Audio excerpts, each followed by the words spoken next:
It's jealousy and envy.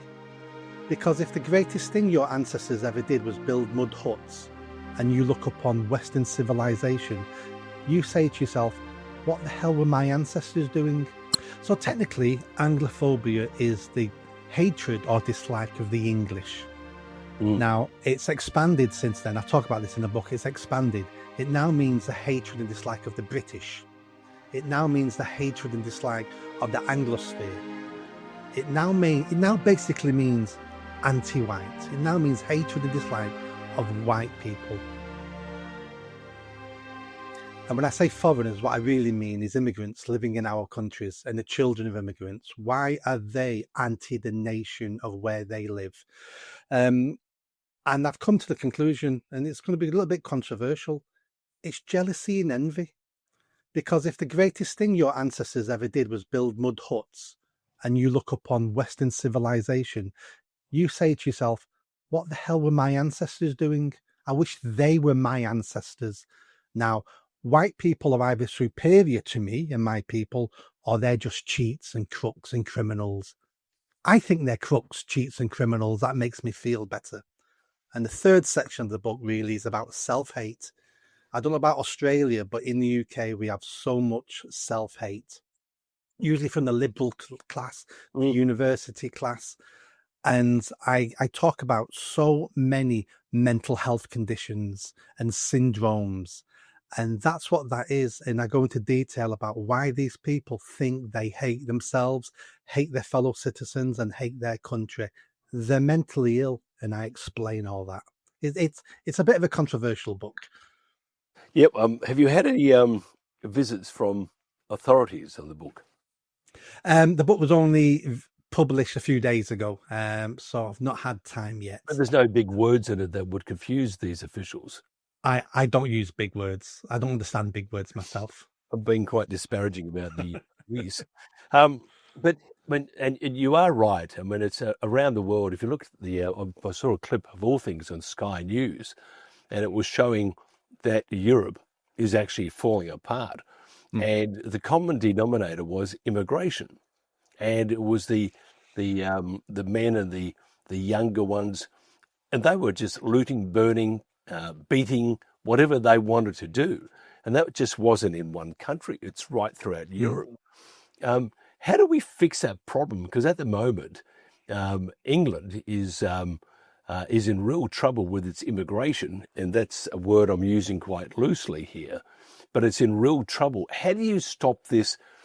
It's this me against them or you against them. How do you stop that? How do you make, sorry, Donald, but how do you make the UK great again?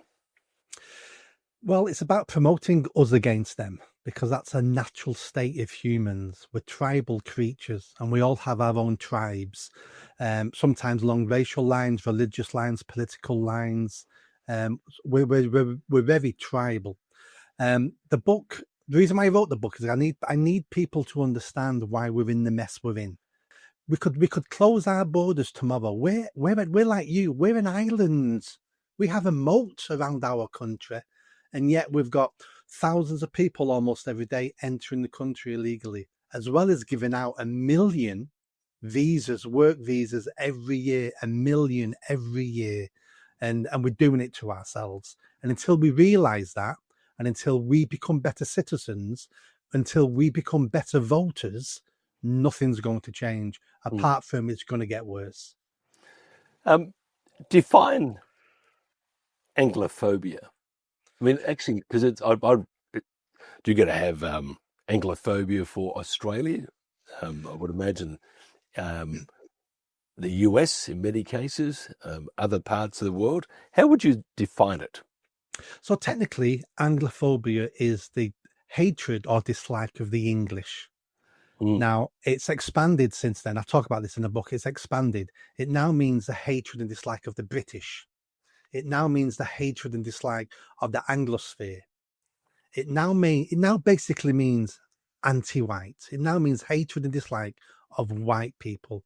That's really what the word means now. It's changed over the last few decades. In Australia, I've shown examples of great numbers of people practicing Islam right next to the cathedral church within Melbourne, and there were thousands of Muslims there, and they were all praying and chanting and doing what they do. To me, that seems to be there is a message there. If you look at videos throughout the UK, Islam seems to be and I'm not being bigoted here by any or biased by any stretch, but it would seem that if you had a national religion right now, the way governments and the police and stuff lean towards, it is towards Islam and very much not with Christianity. Would you agree? Oh, absolutely. And again, I discussed this in the book. We've got to a stage that anything connected to the white Western world, and Christianity is connected to the white Western world, is pale and stale and not worth having. Anything foreign, just by the definition that it's foreign, means it's better than anything we've got in the West. Hence why we're promoting Islam. It's exotic, it's foreign, it's from brown people, it must be better. Even though the same people will say misogyny is bad, authoritarian is bad, religions are bad, but not when it comes to foreign versions of that. It's foreign, it has to be good. It has to be better than what we've got. Because if we don't have these exotic foreign things, all we're left with is the rubbish white people produce. Christianity, the Industrial Revolution, the Enlightenment. We have that rubbish. No, let's import more foreign stuff. It's obviously better. That's the mindset in our elites. Is it too late to save England? Oh, absolutely not. This last 50 years is going to be seen as a hiccup in this island's story. Islam isn't a problem. Islam is not a problem for the Western world. It just isn't a problem. Why is it not a problem? Well, have you seen the countries where Islam rules? They can't run anything. It's a failed religion by failed people. It can be a nuisance and it can be dangerous and they will kill people, but it's not going to conquer the Western world if the Western world don't want it to conquer the Western world. The only positive part of Islam that people look upon Islam is it is a strong religion. It has strong diktats. You know where you stand. In the West now, we've lost our way. We don't know who we are, what we want, and where we're going. We're blind and dumb, and we're not even walking a path. We're being led by fools. And the reason why we're being led by fools is because we're idiots, because we let them. But we can change this within a couple of years. First thing has to go on. Sorry. I don't mean to be rude, but how would you change it? I mean, I was speaking to a gentleman the other day, and we were talking about the way forward for the whole world is with a revolution. And I think you and I have chatted before about that. Is a revolution the way forward? It's feeling more and more like that, especially in my country. And I mean a violent revolution. I'm having people tell me almost on a daily basis now that they're getting ready for violence, getting ready for urban warfare, because they don't see any other way out of this now. Violence is definitely coming.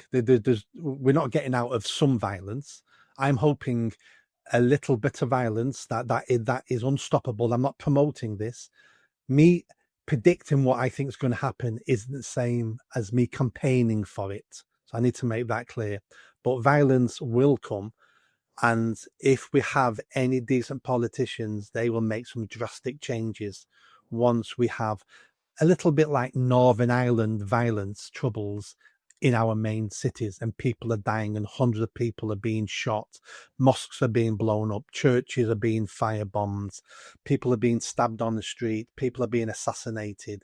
When we get to that level of violence, I think that's when dramatic change will come. But until then, it's the status quo. I don't think we're going to vote ourselves out of the initial stages of this. Yeah, Macron in France wants to, and we know the terrible, terrible things that are happening to the Palestinians. It's appalling, and people need to be held accountable, and they need to experience the full force of the law. But until then, they're going to get bombed and shot and all sorts of things, starved and die of whatever, dysentery, disease, whatever, because we have and it's, I'm not being bad here, but it's the Israel that is continuing to bomb the crap out of the Palestinians. Macron says to those 2.1 million Palestinians, you're very welcome and you can come to France. The two questions are how, and secondly, that's not such a great idea, is it? It's not. Let's go back to Gaza first. I don't care. I don't care if Israel flattens Gaza. I don't care about Palestinians. I don't care about foreign people in foreign countries on foreign continents. Same goes with Israel. Do I care if Israel exists? I don't care. Foreign people in a foreign country, on a foreign continent, we need to stop interfering around the world in other people's problems. Humans are violent. Humans have always killed each other, and humans will always continue to be like that. We need to keep out of other people's problems. So that's my opinion on that. But then on the French stuff, is Macron mental? The Palestinians, nobody wants the Palestinians, not even in the Middle East, because Palestinians are trouble. Nobody wants Palestinians, and we're going to import them to Europe, and then thousands of them then will get on illegal boats and come to my country.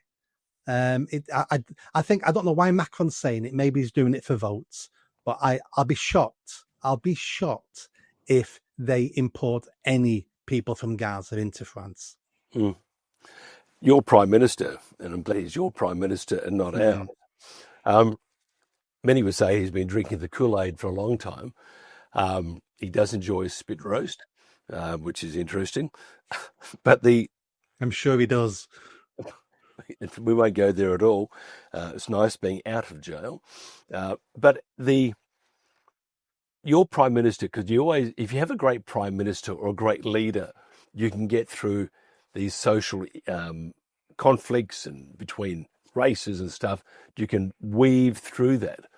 How important is it to have a great leader right now? Because at the moment, it's just this going around at a maze and just doing this and a bit of that, and some of it quite filthy. So how do we get rid of Starmer? How do we start taking back the UK? How do we do that? First of all, Starmer isn't the problem, because we've just had 6 Tory MPs who are just as bad as Starmer. He's just carrying on the legacy of those Tory MPs who carried on the legacy of Tony Blair. The last leader we had in the UK was a little woman called Margaret Thatcher. Since then, we've not had a leader in the UK, hence why we're in such a mess. We could get rid of... No, we can't. Starmer is not going to last a year. Starmer will be gone by the end of the year. But do you know what? It makes no difference, because the person who replaces him will be following the same playbook, will be pushing the country down the same line. Let's say we have a general election and the Tories get in. Well, we know what the Tories are going to do. 14 years of doing the same thing. Let's say Reform UK get in. Well, Reform UK will be better than Labour and Tories. But I tell you what, they're going to be so similar. After a couple of years, you won't notice much difference, because they're a pro-immigration party as well. They just want to handle it a little bit better. So it doesn't matter about who's leading. It's about how do we change the narrative? How do the everyday people say to our leaders, it has to change dramatically. Otherwise, there's going to be such change. You could end up hung up by piano wires on a lamppost somewhere, because that could be the outcome if we don't change this country. Yeah, you're dead right about the Tories. I haven't got a whole lot of faith in reform, and I look at Nigel. I mean, he's a wonderful TV performer, and that's what he is. But I don't think he's all that squizzo. I would not vote for him. But then you get to the stage where if you don't vote for reform, you don't vote for the Tories or Labour. First of all, you should vote. But secondly, who would you vote for? Me personally, are very average, aren't they? They're very mediocre. They are. I mean, at this moment in time, I would vote for Reform, because Reform are the best out of a bad bunch. Reform perfect? By no means are they perfect. But if the electorate can nudge our political elite in a certain direction, Labour and Tories will look at Reform getting elected and go, right, we need to take some of their policies. In fact, we need to go a little bit further than Reform. So next election, they may get elected. It's a nudge effect. That's why I'll be voting for Reform. Not because they're going to change the country and save the country. I don't think they are. You just look at some of their policies. They're big state, they're big welfare, they're pro-immigration. The one or two things I do like, they want to stop the illegal boat. But you know what? So do Labour, so do Tories. And they want to pull out of the ECHR, the European Court of Human Rights. They say they're going to pull out of that. Apart from that, I think Nigel Farage is creating the political party we needed 20, 30 years ago.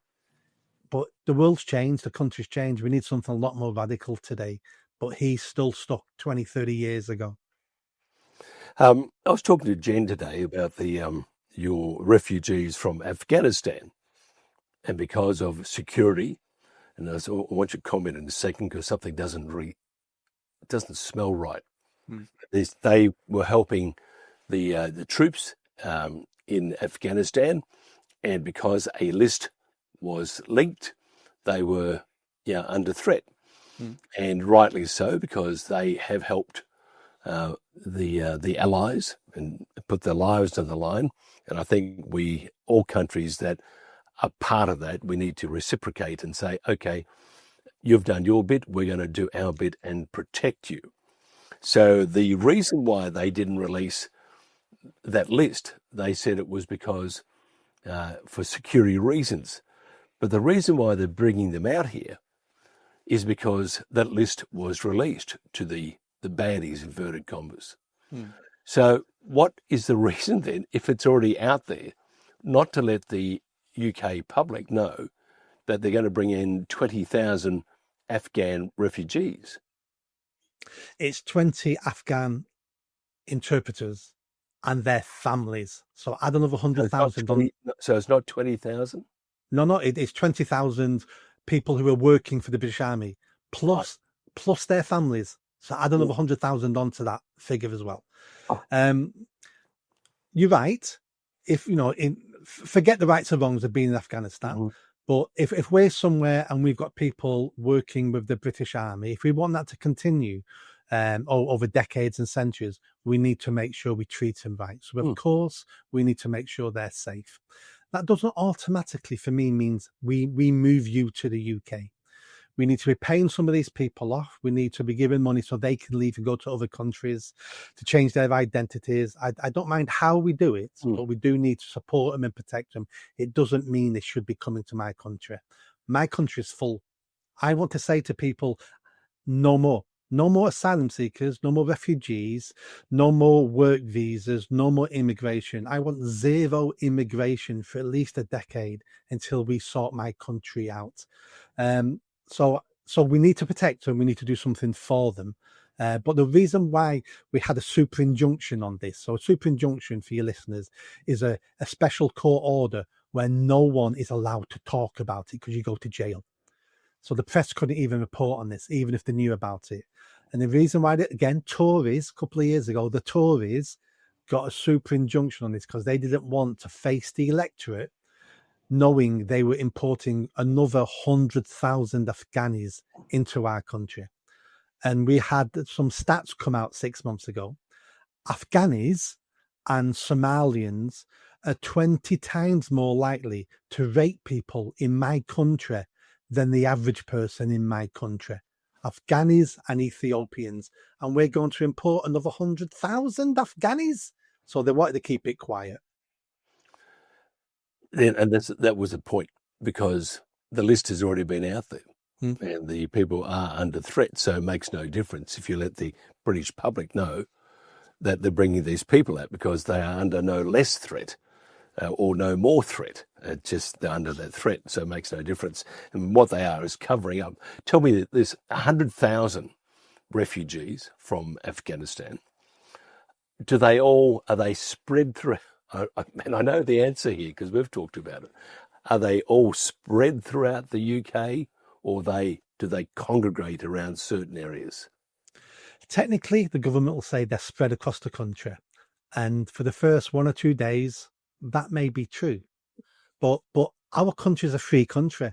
If Mm. you're in Glasgow, if you're in Manchester, if you're in Southport, you can travel anywhere you want to. So what they end up doing, leaving where they've been given, going to the council of where they want to live, presenting at the council, going, I'm an Afghani asylum seeker. You need to house me here because my people are here.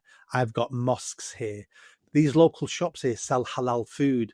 Where you put me in the middle of nowhere, no one sold halal food. There was no mosques. My human rights mean I demand this. So they all, over a couple of months, they all end up in the same area, and we create another ghetto. We create another little Kabul, and then all the troubles from the last 40 years all start all over again, including the mass rapes. Yeah, it's I mean, there are areas. I mean, some of for those that haven't been to the UK, been there a couple of times, and I found it a very enjoyable part. Went to Bath and then went to Mm, London a couple of times. Um, but I was looking at a video the other day, and they just showing as an example that is so dangerous for women, mm. and that is because of these roaming gangs of men, the immigrants. Tell us about that. Oh yeah, we've imported the third world, and then we're shocked when we get third world behaviour on the Mm, streets in our towns and cities. How did this happen, Nick? Why have we got people walking around raping people and abusing women? Well, because we imported them from countries that rape women and abuse women. That's why we have this problem. But we can't change their culture. You know that, Mike, don't you? Because every culture is of equal value. So we can't change their culture because we're racists if we want them to change their culture to mm, fit in with our country. So what we tell them is keep your culture, keep this poor, medieval, failing culture that ruined your homeland. Keep that culture and bring it to my country, and it'll work out perfectly. What we're doing is we're failing these. I don't want these migrants here anyway, but if they have to be here, we're failing them because we're allowing them to keep the exact same things that failed them in the first place, that turned them into migrants in the first place.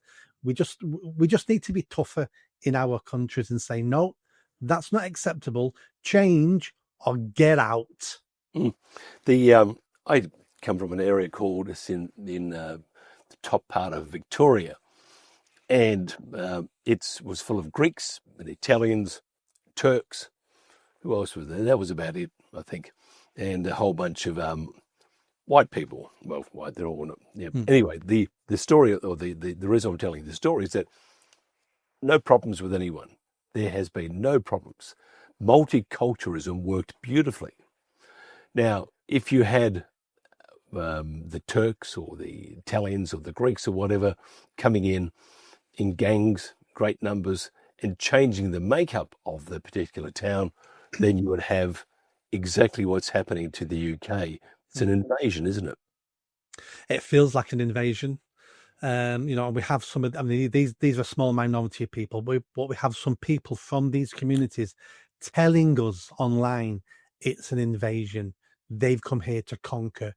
Islam will be the national religion. Sharia law will be implemented across the West. Now, they're a very tiny percentage of nutcases within those communities, so I'm not tarring everybody with that brush. But how is it not an invasion? How is it not an invasion when you have hundreds of thousands of single young fighting age men coming into your country illegally, demanding what they want, abusing the women in the areas, the English women, abusing our hospitality. Here's some more stats. Foreigners in my country, something like 2.5 times more likely to commit crime. That's any foreigner. But certain people from certain countries even higher. Foreigners, like say, Somalians and Ethiopians, 20 times more likely to rape. And we've got these people living in little ghettos, which doesn't look nice. But what happens in those ghettos? In those ghettos, it's just like being in their ancient homeland. They have the same traditions, the same norms, the same discussions, the same, the same outlook on life. And multiculturalism sounds great until you have problems, until you have a lack of resources. And once you have a lack of resources, different groups start fighting for those resources and start fighting for dominance. And that's what's happening across the West now. For the last 40 years, it seems to have maybe working out okay, but we had loads of money. We're going into debt, but now the debt can't be maintained. We've got less jobs. We've got more migrants. We've got 1.25 million migrants in my country, claiming full benefits. So they've come here not to work, not to contribute, just to claim benefits. It's something like 10 billion a month we're spending on foreigners' benefits. And it just can't go on. So it does feel like an invasion. It feels like a takeover. It isn't, because the reason why it's happening is weak British men and weak politicians allowing it to happen. It can be stopped very quickly. I don't know. I'll be honest. I don't think. I think your problems with England, I won't say out of control, and for a long time. I think what we are seeing, if you look at Europe, when you look at the UK, and so far, although we are now having an increase in crime in Australia, and there are gangs and a lot of shootings and killings now, but I do believe we are witnessing, and look at the US, we are witnessing, and even though there's an attempt to try and grab it back, we are witnessing, I think, the disintegration of Western governments or society. And I think Islam, and I have got nothing against Islam, except it's like this great big monolith, and it's getting bigger and bigger and bigger. And unless governments in the UK, governments throughout Europe and Australia say, enough's enough. We can learn from Putin here. They don't have these problems. You need to say to these, you've got to go, that's it. The government's got to initiate, or not initiate it, but it's got to follow through with your demands. And the government's not going to do that. They're not going to do that. The West is special. The West is an experiment. You could call it a fluke. And unless we protect it, it will die. And it's dying now. You're perfectly correct. It's dying. So we need to stop being so tolerant of those who are intolerant. I totally agree. Now, if somebody wants to get hold of your book, how do they do that? It's on Amazon. You only can get it on Amazon. I self-published. And the full title is Anglophobia, A Price Worth Paying to Be English. Just Google Nick Buckley, MBE, Amazon, and it's there. It's selling okay at the moment. Good on you. A very clever boy and a very great communicator. You enunciate these problems perfectly. Nick Buckley, thank you very much. This is The Pulse.